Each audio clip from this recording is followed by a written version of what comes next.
kilo 100 രൂപ 100 900 gram ഉണ്ട് 900 കാശ് കൊടുത്താൽ മതി 100 രൂപ ആർക്കാ വേണ്ടേ ആരെങ്കിലും ഉണ്ടോ എനിക്ക് കാത്തു വിളിക്കുമോ സാമ്പിൾ എല്ലാവരും നോക്കരുത് ആരും ഒരാൾ 80 രൂപ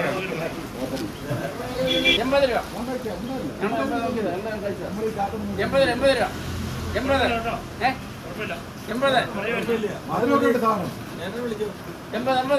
മുഖത്ത് നോക്കിയാൽ മതി ഒറ്റ തൂക്കം നോക്കിയാൽ പോരെ 70 രൂപ അവർക്ക് മനസ്സില്ലയോ 60 രൂപ 60 രൂപ ഉണ്ടോ 60 രൂപ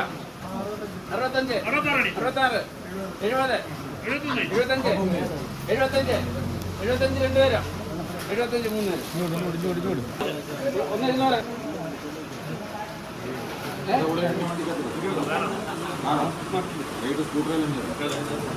വണ്ടി 20